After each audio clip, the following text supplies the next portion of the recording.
दोस्तों, इस साल की जो होली है बेहद ही खास और बेहद ही सुंदर है। क्यों बेहद ही खास बेहद ही सुंदर है, इसके पीछे मैं कारण बता दूं। क्योंकि दोस्तों 24 मार्च को होली का दहन और 25 मार्च को रंग उत्सव मनाएंगे। और इस वर्ष बहुत बड़ा चंद्र ग्रहण है। और दोस्तों, जब चंद्र ग्रहण लगता है तो होली का प्रभाव और भी बढ़ जाता है। जो लोग साधक हैं, जैसे कि तंत्र क्रिया जानते हैं, जो लोग जैसे मंत्र सिद्ध करना चाहते हैं, या फिर जो लोग जैसे कि आध्यात्मिक क्षेत्र से जुड़े हैं, उनके लिए चंद्र ग्रहण बहुत ही ज्यादा इस वर्ष शुभ रहेंगे। कैसे शुभ रहेंगे वह हम आपको बताएंगे। 2024 में तो होली के दिन दोस्तों चंद्र ग्रहण है। और चंद्र ग्रहण के समय अगर कोई भी क्रिया करते हैं, कोई भी उपाय को अपनाते हैं, या फिर कोई भी जो क्रिया होती है उसे अगर आप अपने जीवन में पालन करते हैं,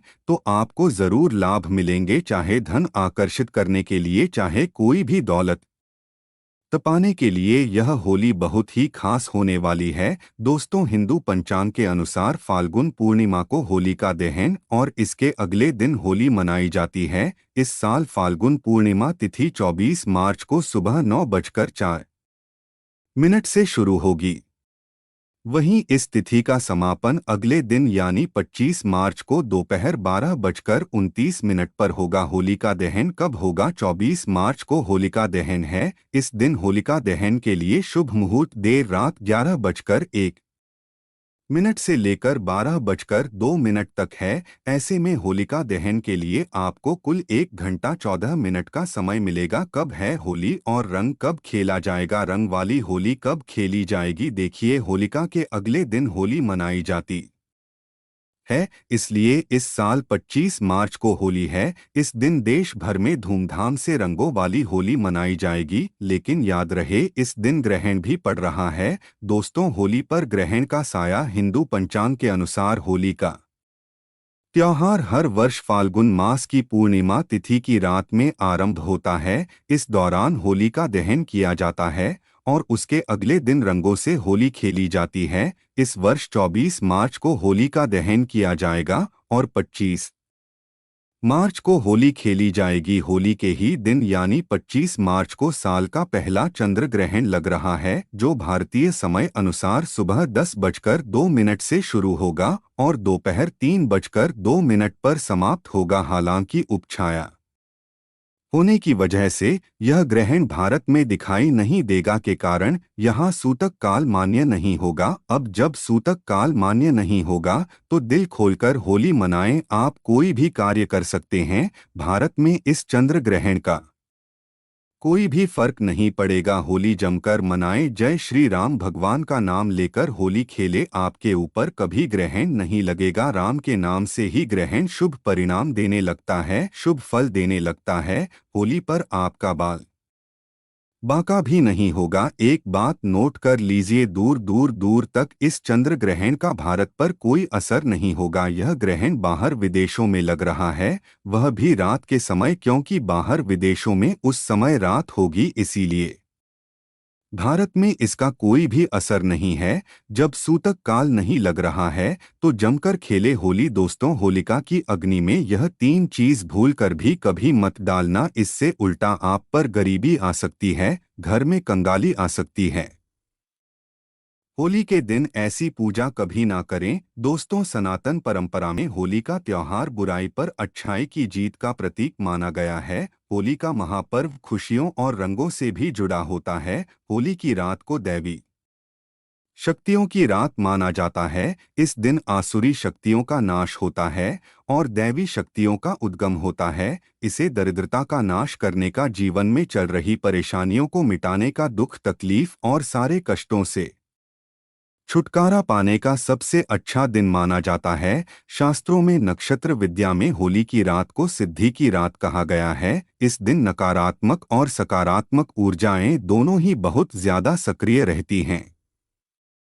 इसीलिए लोग सदियों से इस दिन सिद्धियां हासिल करने के उपाय करते आए हैं। होली की रात में जो साधना की जाती है वह बहुत ही कारगर और फलदायी सिद्ध होती है, जो कि 100% सिद्ध हो ही जाती है। इस दिन आप किसी भी देवता की साधना को सिद्ध कर सकते हैं। आज के इस वीडियो में हम आपको बताएंगे होली पर किए जाने वाले कुछ ऐसे प्रभावशाली उपाय जिनसे आप आने वाले नए हिंदू वर्ष में खुशियां ही खुशियां पाओगे। आप अपना दुख, दर्द तथा कष्टों को मिटा सकेंगे। लेकिन क्या आप जानते हैं, होली पर यह 3 चीजें कभी नहीं चढ़ा चाहिए, इससे उल्टा आप बर्बाद हो सकते हैं। जानने के लिए वीडियो को अंत तक जरूर देखें और कमेंट बॉक्स में लिखें जय श्री कृष्ण। आगे बढ़ने से पहले आपसे रिक्वेस्ट करते हैं कि वीडियो को लाइक जरूर करिएगा, दोस्तों को शेयर कर दीजिएगा और अगर आपने अभी तक चैनल को सब्सक्राइब नहीं किया है तो चैनल को सब्सक्राइब करके बेल आइकन जरूर दबाइए। दोस्तों, शास्त्रों के अनुसार माना जाता है कि होलिका दहन पर होली की अग्नि में टूटा हुआ गन्ना अर्पित नहीं करना चाहिए, ना ही होली में खराब गन्ना अर्पित करना चाहिए। इससे उल्टा आपको होली मैया का श्राप लग सकता है। टूटा हुआ गन्ना पूजा पाठ में इस्तेमाल नहीं किया जाता, इससे होली माता जाते जाते आपको श्राप दे सकती है। आपके घर में गरीबी का वास हो सकता है। शास्त्रों में माना जाता है कि जब होली का दहन होता है तब होली की अग्नि में पवित्र चीजों को ही डालना चाहिए। जब आप अग्नि में गन्ना डालें तब गन्ने के ऊपर हरे भरे पत्ते जरूर होने चाहिए, क्योंकि पूजा पाठ में अधूरी चीजें इस्तेमाल नहीं की जाती। अधूरी चीजें इस्तेमाल करने से अधूरा ही फल प्राप्त होगा, इसीलिए गन्ना साबुत होना चाहिए, टूटा हुआ बिल्कुल भी ना हो। हमेशा याद रखें, होलिका दहन से ठीक पहले गन्ना घर में अवश्य लाकर रख लें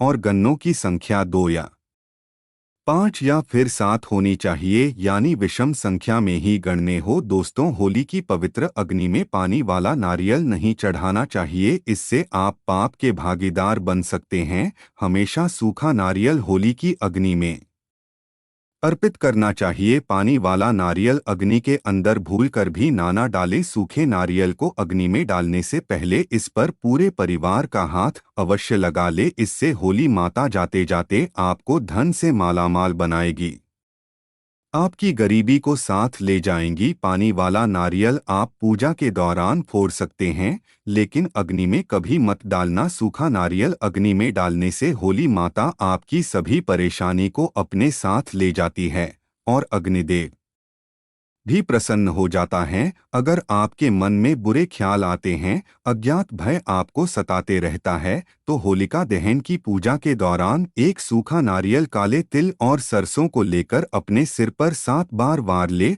और इसे अग्नि में डाल दें। आपकी चिंता होलिका मैया हर लेगी। दोस्तों, माना जाता है कि होलिका माता को घर में बनाए भोग अति प्रिय हैं। आपने अपने घर में जो भी बनाया है माता को अवश्य अर्पित करें, लेकिन याद रहे, गुजिया चढ़ाते समय देख ले कि गुजिया की संख्या 3 नहीं होनी चाहिए। या तो 2 चढ़ा ले या फिर 5, 7 गवाया 21 चढ़ा सकते हैं, लेकिन गुजिया की संख्या 3 नहीं होनी चाहिए। ध्यान रहे कि केवल एक गुजिया भी नहीं चढ़ाना चाहिए। होलिका दहन में आप बर्फी का भोग लगा सकते हैं और जल अवश्य अर्पित करें। होलिका दहन में गाय के गोबर से बने उपले अवश्य डालने चाहिए। दोस्तों, होली की अग्नि में आप हरा चना, गेहूं की बालियां, कोई भी नई फसल अवश्य अर्पित करें, इससे आपके घर में अन्न धन की कभी कमी नहीं होगी। जब आप माता को बालियां अर्पित करें तो देख लें, टूटी हुई बलियां ना हो, सूखे हुए पत्ते ना हो, बालियां एकदम हरी भरी होनी चाहिए। होलिका दहन की अग्नि में सूखी बालियां चढ़ाने से पाप लगता है। दोस्तों, शास्त्रों के अनुसार बताया जाता है कि किसी स्त्री को मासिक धर्म आ जाए तो उसे होलिका दहन की पूजा किसी और से करवा लेनी चाहिए। आप पूजा का वैसे ही पालन करें जैसे आप करते आए हैं, लेकिन मासिक धर्म के दौरान होलिका दहन के पास नहीं जाना चाहिए। आप दूर से होलिका दहन देख सकते हैं और आप किसी और से पूजा पाठ करवा सकते हैं, इससे भी आपको फल की प्राप्ति अवश्य होगी। दोस्तों, होलिका की अग्नि में चावल के बने पापड़ और कच्चे चावल अवश्य अर्पित करने चाहिए। होलिका दहन में चावल अर्पित करने से धन की प्राप्ति होती है, इससे आपके घर की गरीबी नष्ट हो जाएगी। कचरी, पापड़ आदि होलिका दहन में अवश्य अर्पित करना चाहिए। इसे होलिका दहन से पहले जूठा नहीं करना चाहिए। जो आपने कचरी पापड़ आदि बनाए हैं उन्हें होलिका की अग्नि में अवश्य अर्पित करना चाहिए। इससे आपके घर में धन की कभी कमी नहीं होगी। दोस्तों, माना जाता है कि होली का दहन से पहले होली की अग्नि में बगैर अर्पित किए संगीत गुजराती हैं और अपने परिवार में सभी सदस्य एक दूसरे को गुजिया अवश्य खिलाएं। इससे आपसी प्यार मजबूत हो जाता है। माता को भोग लगाने से पहले गुजिया झूठी ना करें। जब आप पूजा वगैरह कर ले तब उसके बाद आप गुजिया खा सकते हैं। हमेशा याद रखें, माता को गुजिया का भोग लगाने के बाद कन्याओं को गुजिया अवश्य खिलाना चाहिए और दक्षिणा भी देनी चाहिए। इससे नवदुर्गा तथा माता रानी का आशीर्वाद प्राप्त होता है। दोस्तों, इस दिन गाय को भोग अवश्य लगाना चाहिए। इस दिन आप गाय को गुजिया वगैरह अवश्य खिलाएं। गाय को मीठा भोग खिलाने से कई जन्मों तक पीर ही दर पीर ही राज करती है। इससे सभी देवी देवताओं को भोग लग जाता है। इस दिन आप कुछ करें या ना करें लेकिन गौ माता को गुजिया का भोग अवश्य लगा दें। इससे होली मैया का आशीर्वाद सदैव आप पर बना रहेगा। दोस्तों, चाहे कुछ भी हो जाए, होलिका दहन के बाद उसके अगले दिन होली की राख को आप घर में जरूर लेकर आना और पूरे परिवार के मस्तक पर उसे लगाना। इस राख को आप काले कपड़े में बांधकर हमेशा घर में संभाल कर रखें और छोटे बच्चों के मस्तक पर इसे तब लगाएं जब उन्हें नजर दोष लग जाए। इससे नजर दोष बुरा साया आपके बच्चे के आसपास भी नहीं भटके। होलिका दहन की राख को आप काले कप होली की राख से आप काफी कुछ कर सकते हैं, जिससे आपके घर में धन दौलत सुख समृद्धि की प्राप्ति तथा नकारात्मक ऊर्जा नष्ट की जा सकती है। दोस्तों, माना जाता है कि होली के दिन कोई भी सफेद चीज कभी किसी से नहीं लेनी चाहिए। इस दिन टोने टोटके प्रभावशाली रूप में कार्य करते हैं। इस दिन सफेद चीजों का इस्तेमाल करके सबसे ज्यादा टोने टोटके किए जाते हैं। इसलिए ऐसी कोई चीज स्वीकार करने से आपके ऊपर कोई काला जादू हो सकता है। इस कारण होली के दिन आप सफेद चीज भूलकर भी किसी से मत लेना। दोस्तों, हमारे वेद पुराण बताते हैं कि होली खुशियों की सौगात लेकर आती है, प्यार का प्रतीक मानी गई है होली। ऐसे में इस दिन मांस मदिरा का सेवन नहीं करना चाहिए। जो भी व्यक्ति होली पर मदिरा का सेवन करता है, मांस का सेवन करता है, तो उसे अगली योनि कुत्ते की मिल जाती है। ऐसा मनुष्य पीर ही दर पीर ही नरक की यातनाएं भोगता है। शास्त्रों में वर्णित है कि भगवान कृष्ण को होली का पर्व अति प्रिय है। इसीलिए इस दिन कोई भी ऐसा कार्य नहीं करना चाहिए जिससे भगवान कृष्ण क्रोधित हो जाए। होली पर गाली नहीं देनी चाहिए, स्त्री का अपमान नहीं करना चाहिए, सुबह जल्दी बिस्तर छोड़ देना चाहिए। होली के दिन ज्यादा सोना नहीं चाहिए। होली के दिन पवित्र पर्व पर सहवास नहीं करना चाहिए। इस दिन स्त्री से दूर रहे। पुराणों में उद्धृत है कि इस दिन हर किसी को होली अवश्य खेलनी चाहिए। होली का रंग कई प्रकार की